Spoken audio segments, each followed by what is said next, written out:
Ni ugomvi wa Paula Kajala pamoja na Mario bwana. Mama yake Paula Kajala ambaye ni Kajala Masanja bwana ameuingilia mpaka amechoka, na sasa hivi tunaweza tukasema amemwaga manyanga ama amebwaga manyanga. Hahitaji kuona anashiriki kwa kitu chochote katika sakata hili. Mpaka hivi sasa tunavyozungumza bwana, wawili hawa hawana maelewano na tayari kila mmoja yuko katika upande wake na kila mmoja ameamua kukaa mbali na mwenzake, kwa sababu mpaka hii leo tunavyozungumza bwana, Paula Kajala hayuko Bongo, amekwenda zake huko Dubai, na Mario yupo Bongo. Lakini vile vile Mario bwana hana furaha kwa sababu tayari yeye na Paula Kajala wamekosa yale maelewano, kwa sababu yeye binafsi anampenda sana Paula. Sasa mama yake na Paula Kajala bwana ambaye ni Kajala Masanja amekuja na kuongea kwamba kwa yeye bwana hahitaji kushirikishwa na kitu chochote, yani yeye wamwache na maisha yake, kwa sababu tayari kashaingiwa ubaya ama kashasemwa vibaya na baadhi ya watu kwamba kwa yeye huenda akawa anashinikiza mtoto wake aachane na Mario, na ndio maana ameamua kuongea maneno mengi hapo nyuma kuhusiana na Mario.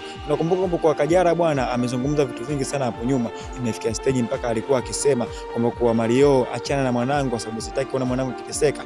Lakini vile vile tukumbuke kuna skendo ya Paula Kajala kutaka kurudiana na Rayvanny, lakini mama yake alipambana nao vizuri. Mpaka hivi sasa tunavyozungumza bwana, Rayvanny ameacha baadhi ya vitu ama kutumatuma message na kumtafuta Paula, lakini sasa hivi bwana mama yake na Paula rasmi ameamua kuachana na swala la mwanae pamoja na mkwewe Mario. Yani tunavyosema bwana, inasemekana tayari ameshawaachia hao wenyewe, kama wataachana sawa na kama watarudiana sawa. Yeye hataki kuwa upande wowote, kwa sababu anajua wawili hawa tayari wameshazaa, na huenda akishinikiza waachane basi ataonekana kama vile mzazi wa hovyo. Sasa ni vitu vingi vinaendelea sasa hivi kuhusiana na sakata hili, na tuko hapa kuendelea kukuambia kitu kinachoendelea. Lakini pia nikukumbushe, una uwezo wa kuacha comment yako hapo chini na utuambie ni kitu gani ambacho wewe unaona kitakwenda kutokea, ama je, mama yake Paula alichokifanya yuko sahihi ama amekosea? Basi dondosha comment yako hapo chini. Ukiwa kama mwanafamilia tutaijibu na vile vile tutaisoma kwa umakini. Lakini pia kwa wewe ambaye sio mwanafamilia hii bwana, nikukumbushe tu una nafasi